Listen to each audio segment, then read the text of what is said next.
Alright, here we are filming the answer key for the Chapter 8 practice test. I'll see if I can do it in one go. Here we are. We've got first question. These true and false are simply about basic statements from the chapter. If two sides and an included angle, you got to know what that word included means. It means that if we've got a side and another side congruent to a triangle, but the included angle is the angle that's made with the two sides we know, are congruent to a side and another side with that same included angle, then are the two triangles congruent? Well, yes, they are, because of side, angle, side. That is a definite true statement. Read through what that means and you'll see wording very similar. Okay, number two, if two angles of one triangle, two angles only, nothing, no mention of sides, are congruent to two angles of another triangle. This triangle, you got an angle and then another angle. Well, there's nothing to stop me from having a great big triangle with the same angle and the same other angle. Put it in a photocopier, enlarge it. They are not congruent. They are similar, but not congruent, so that's false. If two lines are intersected by a transversal, there's the transversal, so that the corresponding angles, this angle here and that angle there, are congruent, then the lines are parallel. That is a big true. Yes, they must be. That is the converse of AIA. So that's converse of AIA, meaning going the other direction. Knowing the angles tell us that the lines are parallel. If we've got this second part here, and I'm going to fold that over, and we've got AB is congruent to DE, marked as such, and these are parallel, also marked as such. Is triangle CDE congruent to, we would assume, triangle CBA? CBA. It doesn't hurt to write those letters in, even if they're not later congruent. Well, angle A here is congruent to angle E there, because alternate interior angles, much like the last true and false problem. Well, this angle here is congruent to that because of AIA. And if you look at just this picture down here, now we've got an included side with two included angles, with angles at either end rather, to make that included side. So this is angle, side, angle. Now if somebody else said, oh wait a minute, these are vertical angles and they're congruent, you could say yeah, and then use angle, angle, side, or side, angle, angle. So it depends on what you mark, but be consistent. On the test maybe there won't be any doubt. In this one here, if you separate these, it can sometimes make it more clear. Basically they're saying this angle, this side, sorry, is congruent to this side. This angle is congruent to itself, and this angle here is congruent to that angle there. If you separate that, you'll see here's the side, there's the angle, and there's the angle. So this one is definitely angle, angle, side, or you could write side, angle, angle if you prefer. And ACD is going to be congruent to ECB, and that's it. So just make sure the letters correspond to the proper angles that match up. That's pretty important.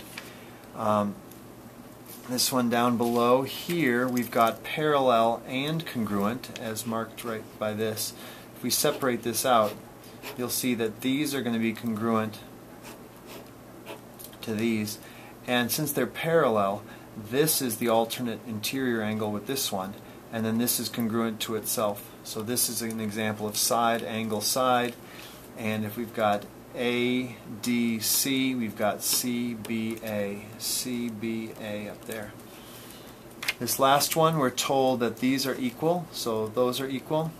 M is the midpoint. If M here is the midpoint, that's equal to that. Now I used angle, triangle ABD, so that's a typo. I apologize. If you said not enough information, you'd get full credit, but I'll make sure there are no typos on the test, so just see if that makes sense to you. Then this is congruent to itself, so this is a case of side, side, side, and ABD would be CBD, CBD. And there we go, that's the first page. Alright, I'm clocking in at less than 5 minutes, so I'm going to do this in one take, hopefully. Now the second page, right here, if we look at these first two, it's just a matter of matching up things that are corresponding. So x here is between the 2 and the 1. The 24 is between the 2 and the 1. So you'd write x over 24, and then these guys match up, is going to be equal to 30 over 20. Well, 30 over 20, I can cancel the zeros and just say it's 3 and 2. And I can cross multiply and solve. 3 times 24 is 72. 72 cut in half is 36.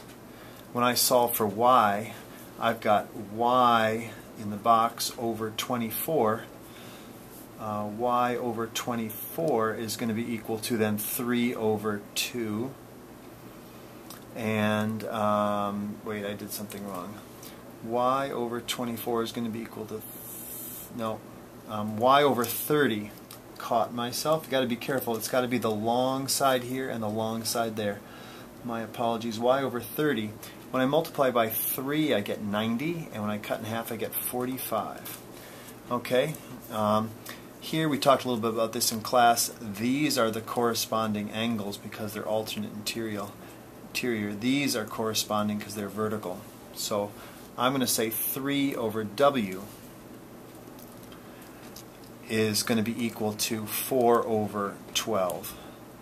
And when I cross multiply and solve, I get 36 equals 4W, divide by 4, and I get 9. Okay? In number 10 here, the shortcut is to say that this fraction, 16 over 8, is going to be equal to this fraction, x over 12, and you'll get x equals 24. If you did not know that, though, you could say that 16 over this entire length of 24, 16 over 24, is equal to x over this entire length of x plus 12. And if you cross multiply and solve, you're going to get 24x is equal to 16x plus 192. When I subtract 16x, I'll get 8x, then is equal to 192. And when I divide by 8, I'll get 24. So there you go. In this problem here, I can set up triangles that are similar. This smaller triangle will be similar to this larger one, and I would get x over 4.9 is equal to 10 over x. The long leg over the short leg is equal to this long leg over that short leg. And when you cross multiply, you get x squared equals 49. Square root it, and x equals 7. The shortcut is just multiply this, and then divide by, or then square root it, square root of 49. Okay, now we're coming to some of the special right triangle things we need to memorize. And you'll notice this is 60 degrees, so this is 30 degrees. If you see a 3 with a 30, think radical 3. So 12 cut in half will give me x. That equals 6. And then I multiply by radical 3 to go from the short leg to the long leg. That is our shortcut. 6 radical 3. We always write the number first, then the radical. If this is a 45, 45, 90, that's an isosceles triangle. These are the same. So even if you get y wrong, at least put z as the same wrong answer, and you'll get credit for z. Maybe lose points on y. But this is 12 over radical 2. To go down from the longer side to the shorter side, you divide by radical 2. To go from the shorter side up, you multiply. So it's 12 over radical 2. I think I promised extra credit if anybody remembered to do the rationalization. That's radical 2 over radical 2. That's the trick to get rid of any radical that you don't want. And that becomes 12 radical 2 over 2. 12 over 2 is 6. So the best answer here is 6 radical 2 for both of these, top and bottom. 6 radical 2. This one, if it's a square that's 20 centimeters on a side, then this is a 45, 45, 90 right triangle. Or you could think of the larger thing as being a 45, 45, 90 with 20 on a side. And then this long one here will be 20 radical 2, which when you cut in half is 10 radical 2. So the radius is equal to 10 radical 2. If we then just do the math, find the area of the whole circle, subtract the area of the square, you'll get the shaded region. This whole thing here is pi r squared, so pi times this radius squared is 100 times radical 2, that's just 2, so it's 200 pi minus 400. It's approximately equal to about 228. Alright, so that's a pretty close approximation. Getting into the home stretch here, identify in these right triangle, this is a trig problem. Anytime it's not a standard angle, not 60 degrees, not 30, not 45, think trig.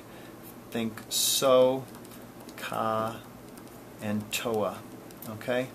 So with the so, that's the opposite and the hypotenuse. The ka uses the adjacent and hypotenuse, and the toa is the ratio that uses the opposite and the adjacent. So identify the parts of this triangle.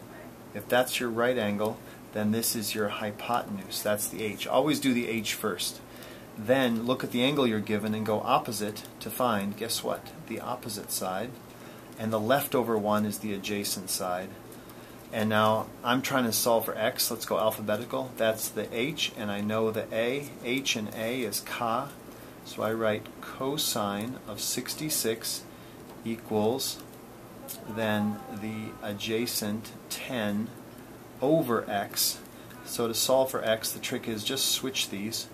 X then is equal to 10 divided by cosine of 66. Take your calculator, type in 10, divide by cosine of 66, and you'll get 24 rounded up is to 24.6 degrees. Whenever you're looking, 24.6 like centimeters, I apologize. When you're given an angle, you're finding a distance. We do that again for y, but this time it's the opposite side, and let's use this adjacent side because that's our original number. Opposite and adjacent is tangent, so I'll just do tangent of 66 equals then y over 10. Take the tangent of 66 and multiply it by 10. You're going to get about 22.5 centimeters or whatever it is. Finally, we're looking for the angle theta. If this is my right angle, then this is my h side. If this is my given angle that I'm looking for, then this is my opposite side. And I've got an O and an H, so that's sine. So I do the sine of theta, I don't know what it is going to be equal to 5 over 12. So theta then is the inverse sine. We undo the sine on both sides, and by undoing the sine, that's the sine to the minus 1 of 12 over 5. 5 over 12, I'm slightly dyslexic, and you get then about 24.6 degrees. Alright? So that's the angle, and we're using the inverse sine to find an angle. We're given the angle, so we use the regular sine, cosine, or tangent ratio to find those. That's it. Good luck.